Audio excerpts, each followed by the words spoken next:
आइए आज आगे देखेंगे जिसमें सामाजिक विज्ञान के अंतर्गत राजनीतिक विज्ञान अध्याय 15 लोकतंत्र में जन सहभागिता के बारे में अध्ययन करेंगे। भाग 2 कि किस तरीके से लोकतंत्र द्वारा सहभागिता शामिल किया गया है। तो इसके पहले हमने मतदान क्यों, मतदान की प्रक्रिया एवं उसके अंतर्गत जो कौन कौन सी बातें मतदान या मतदाताओं के लिए प्रभाव करते हैं, जिससे के अंतर्गत भारत की विभिन्न राजनीतिक संस्थाओं के प्रतिनिधित्व क्या थे और इसमें स्थानीय निकायों में महिलाओं का प्रतिनिधित्व, इसके बारे में हमने पिछले वीडियो में अध्ययन भी किए थे और समझे थे कि किस तरीके से मतदान प्रक्रिया पूर्ण की जाती है। आइए आगे देखेंगे जिसमें लोकतंत्र और संगठन के बारे में समझते हैं। लोकतंत्र और संगठन, जैसा कि प्रायः सभी लोकतांत्रिक जो संविधान है जिसमें क्या है, नागरिकों को संगठन बनाने का अधिकार को शामिल किया गया, लेकिन भारतीय संविधान के अंतर्गत जिससे मौलिक अधिकार माना गया कि नागरिकों को अपने विविध जरूरतों को पूरा करने के लिए, अपने सामूहिक हित के लिए क्या करते हैं, वे तरह तरह के संगठन बनाते हैं, जिसमें आ जाता है क्लब, स्व सहायता समूह, सहकारी समूह, भाषा, जाति और धर्म के आधार पर समूह। क्या इसमें ले सकते हैं व्यवसाय आधारित समूह, जिसमें यहाँ शामिल हैं श्रमिक संगठन, अधिवक्ता या वकील संगठन। इस तरीके से समूह शामिल किया जाता है और इस तरह समूह किसी भी देश में कितनी मात्रा में बनते हैं और कितनी स्वतंत्रता के साथ काम करते हैं, यह वहाँ के लोकतंत्र एवं स्वास्थ्य का परिचायक माना जा सकता है, क्योंकि इनके माध्यम से ही लोग सक्रिय होते हैं और सामुदायिक जीवन को सुदृढ़ भी कर सकते हैं। जैसा कि शासन की भूमिका यह है कि वे सुनिश्चित करें कि संगठन जो है कानून के दायरे में काम करें, जिससे वे सार्वजनिक हित को हानि ना पहुँचे और उनकी सुविधाओं से क्या होनी चाहिए, उन्हें लाभ मिलनी चाहिए। लेकिन इन सब संगठन का पंजीकरण का प्रावधान है कि ऐसे संगठन जिसमें पंजीकरण आवश्यक नहीं, जब तक वे इन्हें अनौपचारिक रखना चाहते हैं। जैसे उदाहरण के रूप में आप ले सकते हैं, जैसे हर गली या मोहल्ले में युवा लोग क्या करते हैं, खेल या उत्सव समिति बनाते हैं जिसमें पंजीकृत नहीं होते, लेकिन अगर वह समिति संपत्ति खरीदना चाहती है तो इसमें आप क्या मान सकते हैं, किसी प्रकार की जो कानून के दायरे में आना चाहती हैं तो उनका पंजीकरण आवश्यक माना गया है। तो यह हम कुछ संगठन के कुछ महत्वपूर्ण उदाहरण आगे समझते हैं। आगे देखते हैं जिसमें दिया है ट्रेड यूनियन या मजदूर संघ। जैसा कि भारत में संगठनों का इतिहास क्या है, पुराना माना गया है। इनका निर्माण आज़ादी की लड़ाई के समय में ही किया गया था, क्योंकि कामगारों का जो वेतन है, काम के घंटे या काम की जो हालतों को लेकर संघर्ष करने और मालिकों से सामूहिक रूप से सौदे करने के लिए क्या थे, संघ बने। क्योंकि कई संगठन मजदूर स्व सहायता व एक दूसरे की सहायता के लिए भी क्या हुए थे, बने हुए हैं। इन बिखरे हुए संगठनों को राष्ट्रीय स्तर पर एक साथ लाने के लिए कांग्रेस के नेतृत्व में लगभग 1920 में अखिल भारतीय ट्रेड यूनियन कांग्रेस की स्थापना की गई। क्योंकि स्वतंत्रता के बाद विभिन्न राजनीतिक दलों ने भी क्या हुआ था, इस तरह के केंद्रीय संगठन बनाए। जैसे आप उदाहरण के रूप में देख सकते हो, पहला जाता है अखिल भारतीय ट्रेड यूनियन कांग्रेस, दूसरा ले सकते हैं Indian national trade union Congress, तीसरा है हिंद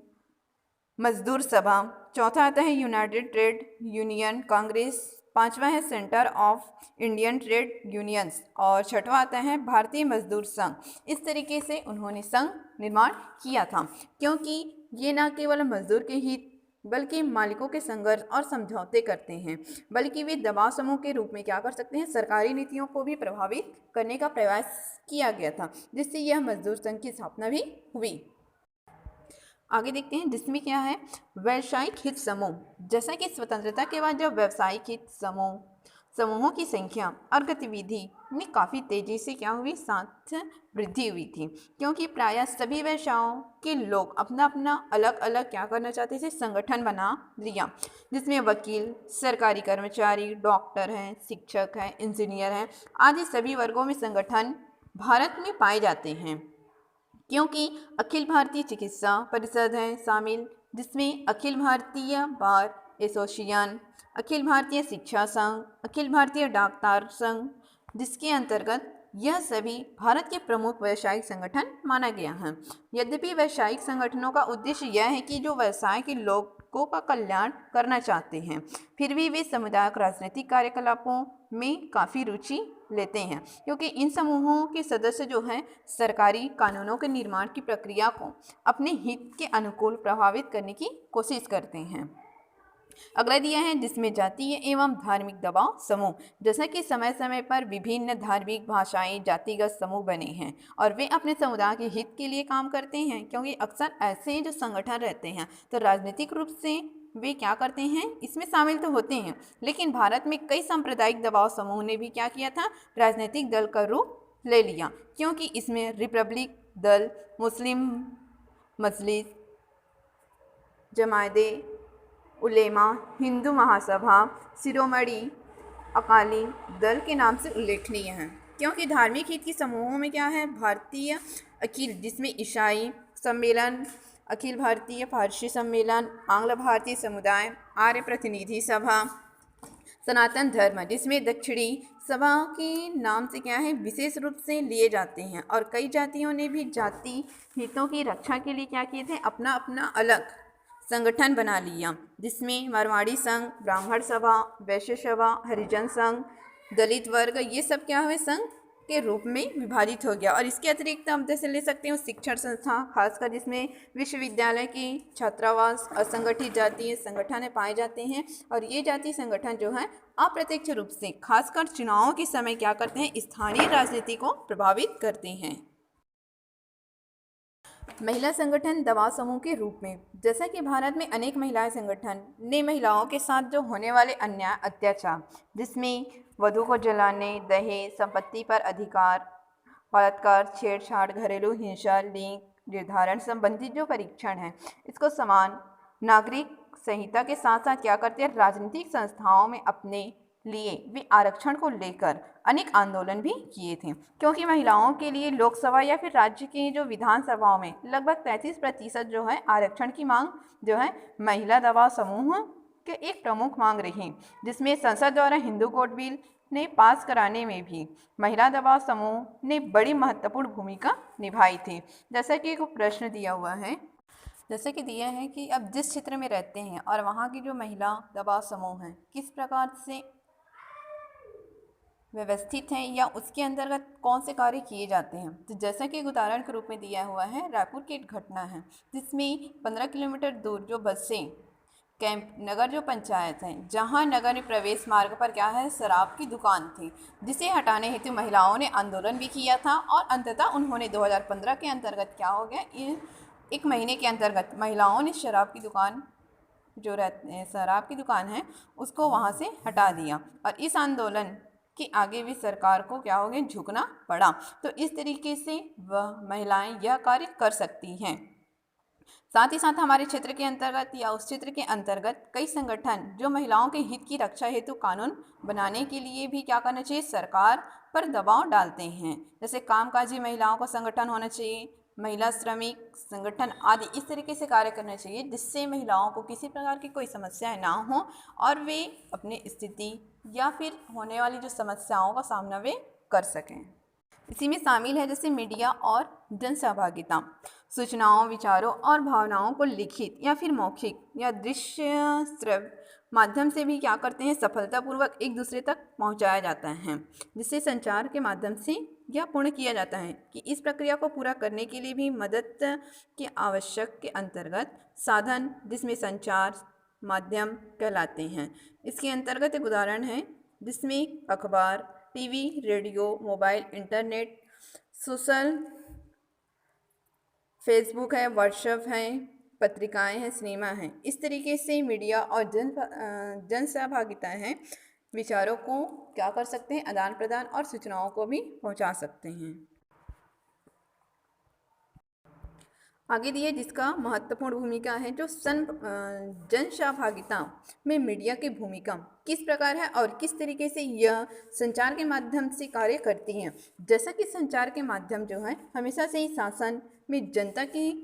सहभागिता बढ़ाते हैं, लेकिन आज तकनीक जो क्रांति के कारण संचार के माध्यम का विकास तेजी से बढ़ रहा है। साथ ही लोगों को संचार के साधनों तक पहुंच भी क्या हो रही है, बढ़ रही है, जिससे तकनीक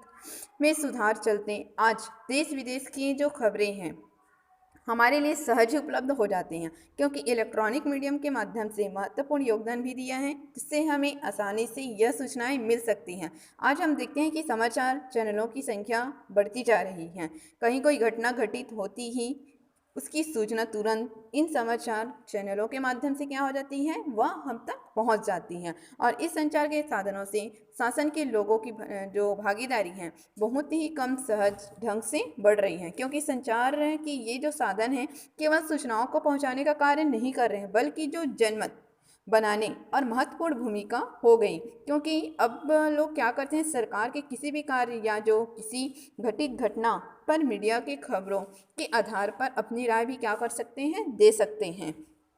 साथ ही बहुत तेज़ी से जो अपनी राय लोगों तक पहुंचा देते हैं। हाल ही में कई दिनों में ऐसी घटनाएं हुई हैं जो हमारे सामने आई, जिसमें मीडिया ने मेरे ख्याल से जनमत तैयार किया था और उसकी सहायता से यह सोशल मीडिया पे डाला गया, क्योंकि इसके अंतर्गत यह भी हो सकता है कि जो सूचनाएं हमें मिल रही हैं वो सही हैं या नहीं, और उसके बारे में हम अपनी राय भी दे सकते हैं। इस प्रकार सन 2011 में जब प्रारंभ जन लोकपाल बिल में जब आंदोलन व्यापक हुआ था, तभी मीडिया के जो प्रभाव को देखा गया और इस आंदोलन के अंतर्गत आंदोलनकारी जो हैं जन लोकपाल के बिल बनाने के लिए मीडिया भी बेहतर ढंग से क्या किए थे, उपयोग किए थे, और मीडिया के माध्यम से लोग अपनी बात लोगों